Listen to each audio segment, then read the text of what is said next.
Malam itu, langit Jakarta tampak lebih gelap dari biasanya. Hujan baru berhenti, menyisakan kabut tipis yang menggantung di antara gedung-gedung kota. Seorang supir online bernama Dharma mendapat pesanan terakhirnya sebelum pulang. Lokasinya di sebuah gang sempit dekat rumah sakit kecil yang nyaris tak pernah ramai. Pesanannya tampak biasa, hanya tertulis, "Tolong antar ke alamat ini." Penting, tapi ketika Dharma tiba di titik penjemputan, ia tidak melihat siapapun. Hanya ada seorang pria tua berdiri di depan pintu rumah sakit, menatapnya tanpa berkedip. Dan beberapa menit kemudian, Dharma baru menyadari bahwa penumpang yang harus ia antar bukanlah seseorang yang masih bernyawa, dan sejak mobilnya melaju, kejadian-kejadian aneh mulai terjadi satu persatu. Dharma, seorang supir online berusia 32 tahun, sudah terbiasa menjalani malam di jalanan ibu kota. Jam sudah menunjukkan lewat tengah malam, dan biasanya ia sudah berhenti menarik penumpang. Tapi malam itu, karena target harian belum terpenuhi, ia memutuskan menerima satu pesanan terakhir. Lokasi penjemputannya berada di belakang sebuah rumah sakit kecil, tempat yang jarang ia datangi. Daerahnya sepi, lampu jalan beberapa mati, dan hujan yang baru reda membuat suasana semakin sunyi. Ketika ia sampai, tidak ada tanda-tanda keberadaan penumpang. Tidak ada orang muda, tidak ada keluarga, tidak ada pasien. Hanya seorang pria tua berjaket lusuh berdiri di dekat pintu samping rumah sakit. Pria itu menatap Dharma seperti sudah menunggunya sejak lama. Dharma menurunkan kaca mobil. "Pak, ini untuk pesanan jemput?" tanyanya. Pria tua itu tidak menjawab langsung. Ia hanya menunjuk ke arah berangkar kecil yang ditutupi kain putih.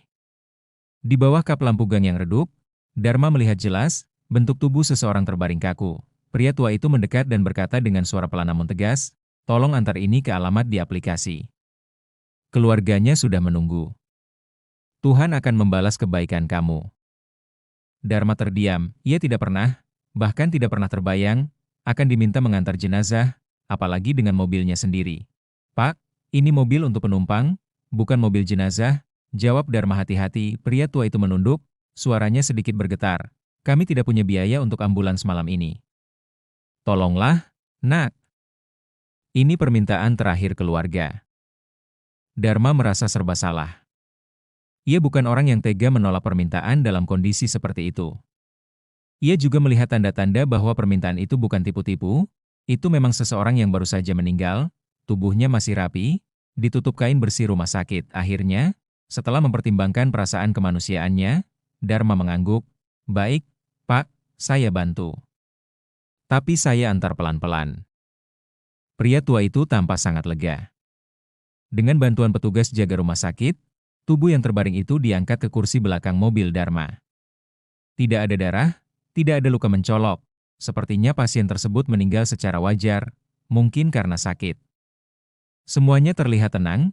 Untuk saat itu, pria tua itu memberikan amplop kecil sebagai ucapan terima kasih, lalu menepuk bahu Dharma. "Hati-hati di jalannya, Nak. Kadang, perjalanan terakhir seseorang tidak selalu berjalan mulus." Ucapan itu membuat Dharma merinding. Namun ia berusaha tetap tenang. Ia menyalakan mesin mobil dan mulai melaju perlahan menuju alamat yang tertera. Belum 5 menit berjalan, ia melihat sesuatu dari kaca spion. Di kursi belakang, tubuh yang ditutupi kain itu seharusnya diam, tapi Dharma merasa kain putih itu bergerak sedikit, seperti tertiup angin. Padahal semua jendela tertutup rapat. Dharma mencoba mengusir pikirannya. Pasti cuma karena jalanan bergelombang, pikirnya. Namun ketika ia fokus kembali pada jalan, dari speaker mobil terdengar notifikasi suara pelan. "Bukan." Dari aplikasinya, sebuah suara perempuan berbisik lirih. Dharma spontan menginjak rem, jantungnya langsung berdegup keras. Ia menatap kaca spion sekali lagi. Kain putih itu kini terlihat menegang, seolah ada seseorang di bawahnya, yang tidak sepenuhnya diam. Dharma memaksa dirinya bernapas teratur ketika mobil kembali melaju. Jalanan basah memantulkan cahaya lampu kota, membentuk bayangan panjang di sepanjang trotoar. Meski dadanya terasa berat, ia sadar betul bahwa panik hanya akan membuat keadaan semakin sulit. Ia harus tetap profesional. Setidaknya itu yang selalu ia pegang selama bekerja sebagai supir online. Namun perjalanan kali ini berbeda. Ia tidak sedang mengantar penumpang biasa. Ia membawa seseorang yang baru saja meninggal, dan itu sendiri sudah cukup mengguncang pikirannya. Untuk menenangkan diri, Dharma mencoba fokus pada suara mesinnya. Ia memeriksa spion hanya sekilas, memastikan penutup kain masih rapi dan tubuh itu tidak bergerak lagi. Baru setelah itu ia mengalihkan perhatian ke jalan, memulai rangkaian pemikiran yang lebih logis agar pikirannya tidak liar. Dharma bukan sosok yang mudah takut. Sejak kecil, ia terbiasa hidup pas-pasan dan menghadapi berbagai masalah tanpa banyak bantuan. Ibunya seorang penjahit, ayahnya sudah lama meninggal. Hidup membuatnya terbiasa menghadapi keadaan mendadak dan penuh tekanan. Namun, sekalipun begitu, malam ini terasa berbeda. Ada suasana yang tidak bisa ia definisikan, bukan teror, bukan pula hal mistis, melainkan ketegangan yang muncul dari rasa tanggung jawab besar terhadap seseorang yang sudah tidak bisa berbicara lagi. Makin jauh ia melaju, makin ia penasaran tentang siapa sebenarnya orang yang sedang ia antar. Kain putih yang menutupi tubuh itu terlihat bersih, seolah keluarga atau pihak rumah sakit merawatnya dengan penuh hormat sebelum diserahkan kepada dirinya. Dharma merasa ada sesuatu yang belum dijelaskan oleh pria tua tadi, sesuatu yang mungkin penting bagi perjalanan ini. Ia mencoba mengalihkan pikirannya dengan melihat alamat tujuan yang tertera di aplikasi. Ternyata lokasinya cukup jauh, berada di pinggiran kota, daerah yang ia jarang lewati malam hari. Jalurnya panjang, sepi, dan hampir tidak ada kendaraan lain melintas. Tentu saja, kondisi itu membuat kegelisahannya semakin besar. Lalu, tiba-tiba, sebuah suara pelan terdengar dari kursi belakang. Bukan suara manusia, bukan bisikan, tapi hentakan kecil seperti sesuatu terjatuh. Dharma langsung memandang spion. Ia menyaksikan kain putih itu turun sedikit dari posisi semula, memperlihatkan tepi pakaian pasien, kemeja bergaris yang rapi namun lusuh. Dharma menelan ludah dan segera menepikan mobil. Meski tubuhnya tegang, ia tahu ia harus memastikan keadaan jenazah tetap aman. Ia mematikan mesin, lalu menoleh perlahan. "Maaf, saya hanya mau memastikan posisi Bapak atau Ibu tidak berubah," gumamnya refleks, meski jelas tidak mendapat jawaban. Dengan tangan yang masih sedikit gemetar, ia merapikan kain itu kembali seperti semula. Setelah yakin semuanya aman, ia menutup pintu dan kembali duduk di kursi depan. Rasa lega muncul sejenak, sampai ia melihat sesuatu di dashboard mobilnya, sebuah kartu identitas milik pasien, sepertinya jatuh dari lipatan kain ketika tubuh itu tergeser. Tanpa menyentuhnya terlalu lama, Dharma membaca namanya, Sari Widyaningsih, usia sekitar 40-an. Di bagian bawah tercantum nama rumah sakit yang tadi ia datangi.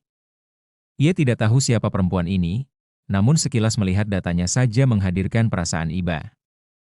Entah apa yang dialami hingga harus pergi begitu tiba-tiba, dan entah kenapa keluarganya tidak mampu memanggil ambulans untuk mengantar jenazahnya sendiri. Dharma menaruh kartu itu kembali dengan hati-hati. Saat mobil mulai bergerak lagi, sebuah kesadaran menghantam pikirannya.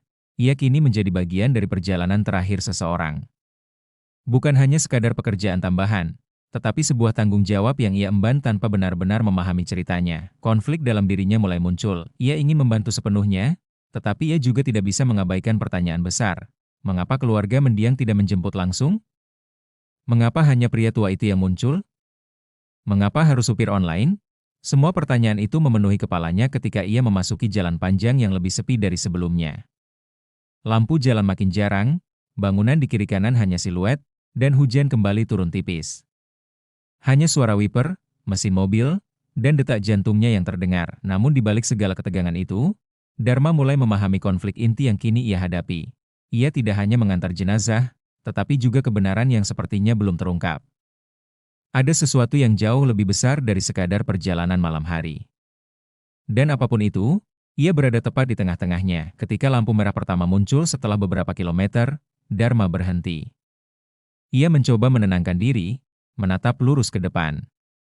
Tapi tanpa ia sadari, matanya menangkap sesuatu yang membuat napasnya tersendat. Kain putih di belakang tampak sedikit terangkat, bukan karena mobil berhenti atau guncangan, melainkan seperti terdorong dari dalam. Dharma tidak berbalik.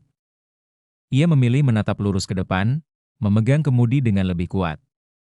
Ia menunggu lampu berubah hijau, dan saat mobil kembali melaju, ia memutuskan sesuatu. Ia akan menyelesaikan perjalanan ini apapun yang terjadi, bukan karena keberanian semata, tetapi karena ia merasa perjalanan ini menyimpan jawaban tentang mendiang, tentang pria tua tadi, dan tentang alasan sebenarnya mengapa malam ini menjadi begitu ganjil. Bagian ini berakhir dengan Dharma memasuki jalan terakhir sebelum mencapai daerah pemukiman yang menjadi tujuan. Hatinya masih gelisah, pikirannya penuh tanya. Namun ia tetap melanjutkan perjalanan. Ia tidak tahu apa yang menunggunya di rumah keluarga mendiang, tetapi satu hal jelas, Hujan mulai turun lebih deras ketika Dharma memasuki jalan perkampungan yang lebih tua. Lampu-lampu rumah tampak redup, sebagian tertutup pohon besar yang daunnya basah dan bergetar diterpa angin. Suasana itu membuat langkah Dharma terasa semakin berat, namun ia tetap memegang kemudi dengan tegas. Perjalanan ini harus diselesaikan.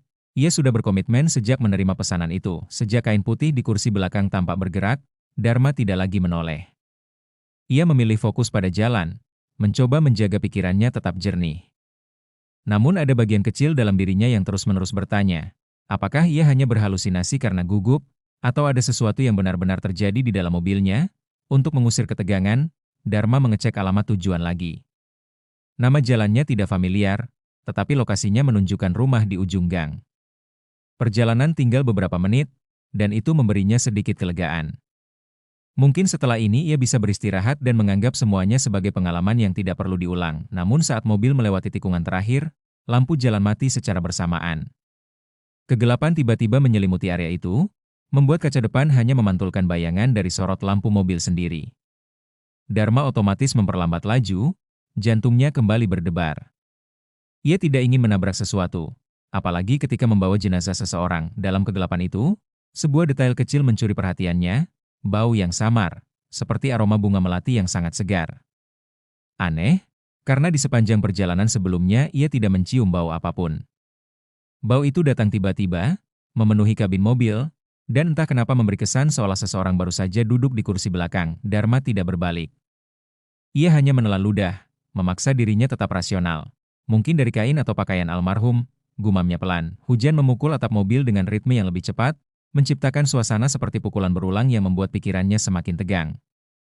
Ketika ia hendak belok ke gang terakhir, aplikasi ponselnya tiba-tiba berbunyi. Bukan notifikasi biasa, tetapi suara pesan teks masuk. Ia mengerutkan alis. Tidak mungkin aplikasi ride hailing mengirim pesan ketika perjalanan berjalan. Ia menepi sebentar, melihat layar ponsel. Dan di sana, hanya satu pesan muncul. Jangan pulangkan aku ke rumah itu. Dharma terdiam, tubuhnya membeku sesaat. Ia memeriksa nama pengirim. Tidak ada. Nomornya tidak dikenal. Dan pesan itu muncul tepat ketika ia berada beberapa ratus meter dari alamat tujuan. Tangan Dharma dingin, napasnya melambat. Apakah pesan itu kebetulan? Apakah spam? Atau, pikiran itu berputar tanpa ingin ia percayai. Apakah itu ada kaitan dengan perjalanan ini? Ia memutuskan untuk menutup ponsel dan melanjutkan perjalanan. Ia tidak boleh membiarkan dirinya ikut hanyut dalam ketakutan yang belum tentu nyata. Kembali menyalakan lampu sein, ia masuk ke gang kecil yang hanya cukup dilewati satu mobil. Di sepanjang jalan itu, rumah-rumah tampak tua dengan cat yang mulai mengelupas. Hanya satu rumah di ujung gang yang masih terang benderang. Dari jendela, tampak beberapa orang duduk di ruang tamu, tampak tegang. Seperti sedang menunggu berita yang tidak pernah mereka harapkan. Itu pasti rumah tujuan. Ketika mobil mendekat, sebuah sosok wanita muda keluar dari rumah itu, membuka payung, dan berlari kecil ke arah gerbang. Wajahnya terlihat pucat, tapi bukan karena takut, melainkan sedih dan kelelahan. Setibanya di depan mobil, ia menutup payung dan mengangkat tangannya, meminta Dharma menepi. Dharma berhenti tepat di belakang pagar. Wanita itu mendekat, menatapnya dengan mata yang tampak merah karena habis menangis. Tapi sebelum ia berbicara, tatapannya beralih ke kaca belakang, kemudian membeku. Mas, siapa yang Mas bawa? Suaranya rendah, seperti takut mendengar jawabannya sendiri. Dharma tertegun. Saya, mengantar jenazah. Dibilang keluarga menunggu di sini. Wanita itu menggeleng perlahan, wajahnya berubah pucat sekaligus bingung. Keluarga? Tidak ada yang meminta penjemputan. Ibu saya memang baru meninggal, tapi kami sudah menunggu ambulans dari rumah sakit. Darah Dharma seperti berhenti mengalir. Maaf, seorang pria tua tadi bilang dia perwakilan keluarga. Wanita itu menatapnya lebih lama, lalu menjawab dengan suara gemetar, ibu saya tidak punya kerabat laki-laki.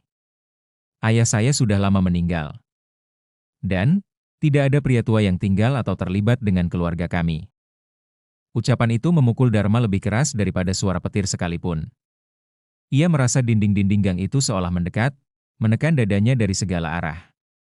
Jika pria itu bukan keluarga, lalu siapa ia? Dan kenapa menyerahkan jenazah kepada supir online? Sebelum ia sempat bertanya lagi, wanita itu menatap kain putih di kursi belakang dan berbisik lirih. Mas, Tolong buka pintunya. Saya ingin memastikan.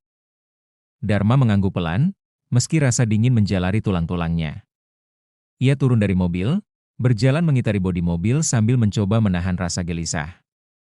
Ketika ia membuka pintu belakang, hujan deras membuat kain putih itu bergetar ringan. Wanita itu menyingkap sebagian kain, lalu menutupnya kembali sambil menahan napas. Itu memang ibu saya. Suara wanita itu pecah, tapi bagaimana dia bisa ada di mobil Mas tanpa sepengetahuan kami? Dharma tidak punya jawaban. Tidak ada kata-kata yang mampu ia ucapkan. Wanita itu kemudian menatapnya, kali ini dengan pandangan penuh kebingungan dan sedikit ketakutan. Mas, siapa sebenarnya pria tua yang Mas temui? Pertanyaan itu menggantung di udara. Seolah angin pun berhenti untuk mendengarnya. Dharma mencoba merangkai jawaban, namun sebelum mulutnya terbuka, dari dalam rumah terdengar suara seseorang memanggil wanita itu. Ia berpaling sebentar, menjawab singkat, lalu kembali menatap Dharma. Mas, masuk ke dalam sebentar ya. Ada sesuatu yang harus kami jelaskan. Bagian ini berakhir ketika Dharma menutup pintu mobil perlahan, berdiri di tengah derasnya hujan, menyadari bahwa apapun yang menantinya di dalam rumah itu, kemungkinan besar akan mengubah seluruh pemahamannya tentang perjalanan malam ini. Hujan terus mengguyur ketika Dharma mengikuti wanita muda itu menuju teras rumah. Suasana di dalam tampak pucat oleh cahaya lampu kuning yang redup, seolah duka yang memenuhi ruangan telah menyedot seluruh warna hidup di dalamnya. Dharma menutup payung kecil yang diberikan wanita itu, lalu mengusap wajah yang basah oleh air hujan dan keringat. Wanita itu memperkenalkan dirinya, meski suaranya tampak bergetar karena emosi yang masih menguasainya. Nama saya Rani, dan orang yang Mas bawa itu memang ibu saya. Dharma mengangguk perlahan. Saya hanya menjalankan permintaan seseorang di rumah sakit.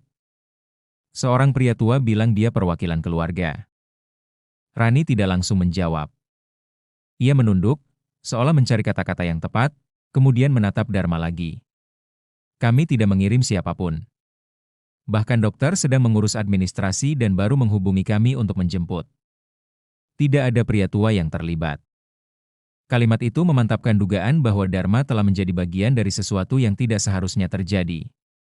Namun bagian paling membingungkannya masih belum terjawab. Siapa pria itu?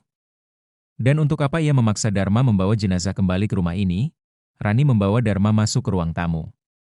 Keluarga yang tadi terlihat menunggu kini berdiri, sebagian besar dengan raut gelisah. Ada seorang pria paruh baya, kakak Rani, mungkin, yang menatap Dharma dengan tatapan tajam, namun bukan marah, melainkan curiga dan bingung. Kamu supirnya? Tanyanya. Dharma mengangguk. Saya diminta mengantar jenazah ibu. Saya tidak tahu ini tidak sesuai prosedur. Pria itu menjawab dengan suara berat, kami juga tidak mengerti, Mas. Tapi ada sesuatu yang perlu kamu ketahui sebelum kita bicara lebih jauh. Rani kemudian mempersilakan Dharma duduk. Dharma menolak sopan, memilih tetap berdiri karena gugup dan merasa tidak pantas duduk di tengah keluarga berduka. Rani lalu mengambil sebuah bingkai foto dari meja, memperlihatkannya kepada Dharma. Ini ibu saya, dan ini semua keluarga yang dekat dengannya, katanya. Dharma melihat foto itu. Dalam bingkai besar itu tampak seorang wanita paruh baya yang tersenyum cerah bersama keluarga kecilnya. Tidak ada satupun pria tua asing di antara mereka. Tidak ada orang yang menyerupai pria berjaket lusuh yang Dharma temui di rumah sakit. Kalau begitu, siapa orang itu? Dharma akhirnya bertanya. Suaranya pelan namun jelas. Kali ini, pria parubaya itu yang menjawab. Kami juga ingin tahu. Tapi kami perlu sampaikan sesuatu yang sejak bertahun-tahun menjadi bagian dari hidup kami. Ruangan menjadi lebih hening. Bahkan suara hujan seolah mereda ketika keluarga itu saling pandang sebelum kakak Rani mulai menjelaskan. Ibu kami, selama beberapa tahun terakhir, sering bercerita mengenai seorang pria yang selalu muncul ketika ia sedang sakit atau ketakutan. Ibu menyebutnya sebagai penjaga lama. Sosok yang katanya selalu mengawasinya dari jauh. Dharma menarik napas cepat. Cerita itu membuat pikirannya berputar menuju pertemuan di rumah sakit, pria tua bermata dalam yang menunggu di depan pintu samping. Penjaga lama? Ulang Dharma pelan. Rani mengangguk. Kami sempat menganggap itu hanya cara ibu mengurangi rasa takutnya. Tapi, semakin lama, ibu semakin yakin sosok itu nyata. Ia bilang pria itu selalu muncul dalam wujud yang sama, tua, kurus, dan selalu diam seolah sedang menunggu sesuatu. Penjelasan itu membuat Dharma terdiam. Ada sebagian dirinya yang ingin menolak logika cerita itu, Tetapi perjalanan malam ini terlalu banyak menghadirkan hal-hal yang tidak bisa dijelaskan begitu saja. Kakak Rani melanjutkan, setiap kali ibu sakit parah, ibu mengatakan bahwa pria itu akan datang untuk menjemput. Bukan untuk menyakitinya, tetapi untuk memastikan ia pulang dengan tenang. Dharma menoleh pada Rani, mencari kepastian bahwa cerita ini bukan sekadar kiasan duka. Namun Rani mengangguk dengan wajah serius. Ibu selalu bilang begitu. Dan malam ini, sebelum kami mendapat kabar dari rumah sakit, ibu sempat mengucapkan kalimat terakhir kepada kami. Suara Rani bergetar. Ia bilang, kalau pria itu sudah datang, dan ia harus mengikuti jalan terakhir yang sudah disiapkan. Dharma merasa bulu kuduknya berdiri. Kalimat itu sama dengan suasana yang ia alami saat bertemu pria tua di rumah sakit. Seolah pria itu memang sedang menunggu seseorang untuk perjalanan terakhir. Namun meski cerita itu memberikan petunjuk, konflik utamanya masih kabur. Apa tujuan pria tua itu? Dan mengapa ia memilih mobil Dharma? Rani kemudian berkata sesuatu yang membuat semuanya terasa lebih berat. Ibu selalu mengulang satu hal, bahwa perjalanan terakhirnya tidak boleh tertunda. Tidak boleh salah arah. Dan tidak boleh dibawa oleh orang yang tidak tulus. Dharma merasakan napasnya berhenti. Pria tua itu telah menatapnya dengan mata yang dalam dan penuh penilaian. Seolah sedang menentukan sesuatu sebelum meminta bantuannya. Kami tidak tahu apakah ini kebetulan atau bukan, lanjut Rani, tapi mungkin ibu, atau sosok itu, memilih Mas bukan tanpa alasan. Ruangan itu kembali hening. Hanya detik jam di dinding yang terdengar, memecah ketegangan yang menekan. Dharma ingin mengatakan sesuatu, tetapi kata-katanya belum terbentuk. Ia hanya bisa berdiri di sana, mencoba memahami peran yang tiba-tiba ia emban dalam tragedi keluarga ini. Namun sebelum keraguan itu berkembang, pintu rumah tiba-tiba diketuk dari luar. Pelan, namun teratur 3 ketukan. Semua orang menoleh. Rani tampak membeku. Kakaknya beranjak berdiri. Wajahnya tegang. Ketukan itu datang lagi. Dharma merasakan jantungnya menghantam dadanya. Ketukan ketiga belum sepenuhnya menghilang ketika kakak Rani mencapai gagang pintu. Suasana dalam rumah berubah menjadi senyap. Seolah setiap napas yang diambil oleh penghuni ruangan menjadi beban yang menekan udara. Dharma berdiri kaku, kedua tangannya mengepal tanpa ia sadari. Ia tidak tahu apa yang menunggu di luar, namun firasatnya mengatakan bahwa ketukan itu bukan sekadar tamu biasa. Pintu dibuka perlahan, angin dingin langsung menerobos masuk, membawa aroma tanah basah dan sisa hujan. Namun tidak ada siapa-siapa di depan pintu, tidak ada payung, tidak ada jejak kaki, hanya gelap dan suara air menetes dari atap. Rani menahan napas. Tidak mungkin, kami semua jelas mendengarnya. Kakaknya melangkah keluar beberapa langkah, memeriksa kanan dan kiri. Tidak ada tanda-tanda seseorang baru saja berdiri di situ. Gang kecil itu kosong, sunyi, seolah ketukan tadi datang dari udara. Ketika kakak Rani masuk kembali dan menutup pintu, suasana di ruang tamu berubah semakin menegangkan. Semua orang saling menatap, tidak tahu apakah harus takut atau sekadar bingung. Namun sebelum ada yang sempat bicara, sebuah suara samar terdengar dari luar, suara pintu mobil Dharma. Dharma menoleh cepat. Itu pintu belakang mobilnya. Rani berbisik, "Mas, itu mobil Mas, kan?" Tanpa menjawab, Dharma keluar dari rumah bersama mereka. Hujan sudah berhenti, tetapi jalanan masih memantulkan cahaya lampu rumah. Ketika mereka mendekati mobil, Dharma melihat sesuatu yang membuat seluruh tubuhnya merinding. Pintu belakang sebelah kanan sedikit terbuka, padahal ia yakin telah menutupnya rapat saat masuk rumah tadi. Dharma menyentuh gagang pintu dengan hati-hati, lalu membukanya sepenuhnya. Kain putih yang menutupi jasad Ibu Rani telah tersingkap hingga sebatas dada, seolah seseorang baru saja memeriksanya. Namun tidak ada tanda-tanda gangguan lain. Tidak ada binatang liar. Tidak ada orang asing. Tidak ada bekas tangan, hanya perubahan kecil namun jelas, yang membuat semuanya terasa semakin tidak masuk akal. Rani menutup mulutnya dengan kedua tangan. Siapa yang melakukan ini? Dharma tetap diam. Bukan karena takut, tapi karena pada saat itu ia akhirnya menyadari sesuatu. Sesuatu yang sejak awal ia abaikan karena dianggap sebagai keanehan kecil, bau melati, kain yang bergerak, pesan misterius, dan pria tua yang tidak dikenal siapapun. Semua itu bukan kebetulan, semua itu adalah bagian dari perjalanan seseorang yang belum selesai. Dharma mengatur napas, kemudian berkata pelan kepada Rani dan keluarganya, "Mungkin Ibu ingin memastikan sesuatu sebelum benar-benar dibawa masuk." Rani melihat Dharma, matanya berkaca-kaca. "Mas pikir Ibu belum siap?" "Bukan belum siap," jawab Dharma, lebih tenang dari sebelumnya. "Saya merasa, beliau ingin memastikan perjalanan terakhirnya benar." tanpa salah langkah. Ucapan itu seperti memecahkan sesuatu di dalam diri keluarga tersebut. Mereka saling memandang, seolah memahami apa yang tidak terucap selama ini. Kakak Rani kemudian menghela napas panjang. Ibu memang selalu bicara tentang jalan terakhir itu. Mungkin ini bagian dari jalannya. Dharma menunduk, menghormati suasana duka itu, lalu berkata, "Kalau boleh, saya bantu angkat almarhumah masuk." Keluarga itu mengangguk. Bersama-sama, mereka mengangkat jenazah dengan hati-hati dan membawanya ke ruang tengah rumah. Ruangan itu sudah disiapkan untuk menerima tamu terakhir keluarga, dengan kain putih bersih di lantai, bunga sederhana, dan suasana hangat yang penuh penghormatan. Sesaat setelah jenazah diletakkan, angin masuk melalui jendela yang entah sejak kapan terbuka. Tidak dingin, justru hangat, menenangkan, seperti hembusan terakhir seseorang yang akhirnya beristirahat. Rani menatap jenazah ibunya sambil berbisik, "Terima kasih sudah mengantar ibu, meski dengan cara yang tidak masuk akal." Dharma menunduk. "Saya cuma melakukan apa yang saya bisa." Namun sebelum ia berpamitan, sesuatu menarik perhatiannya. Kartu identitas mendiang, yang ia temukan jatuh di mobil, tiba-tiba berada di meja di samping jenazah. Padahal Dharma yakin ia meninggalkannya di dashboard, tidak ada yang menyentuhnya. Tidak ada yang pindahkan, kartu itu ada di situ. Seperti sengaja dipindahkan, Dharma tidak mengatakan apa-apa. Ia hanya menyadari bahwa apapun yang terjadi, perannya malam ini sudah selesai. Rani mengantar Dharma sampai ke teras. Wajahnya masih sedih, tapi jauh lebih tenang dari sebelumnya. "Mas Dharma," katanya pelan. "Kami tidak bisa membalas apa yang Mas lakukan. Tapi Ibu pasti berterima kasih." Beliau selalu bilang, perjalanan terakhir seseorang harus dilakukan oleh orang yang tulus. Dharma tersenyum tipis. "Saya hanya ingin memastikan semuanya sampai tujuan." Rani mengangguk. "Itu sudah lebih dari cukup." Dharma berjalan kembali ke mobilnya.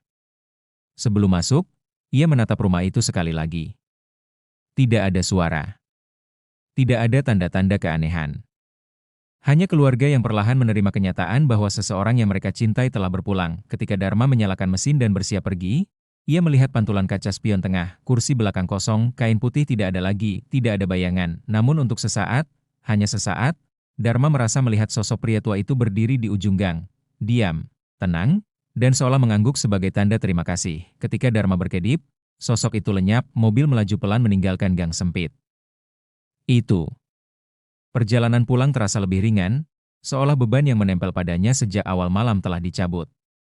Dharma tahu ia tidak hanya mengantar jenazah, ia mengantar penyelesaian. Mengantar seseorang menuju tempat yang seharusnya, dan meski ia mungkin tidak akan pernah benar-benar memahami siapa pria tua itu, atau mengapa ia dipilih, Dharma merasa bahwa malam ini membuka babak baru dalam dirinya, bahwa ada perjalanan yang tidak bisa ditolak, ada tugas yang bukan sekadar pekerjaan, dan ada keheningan yang lebih bermakna daripada ribuan kata.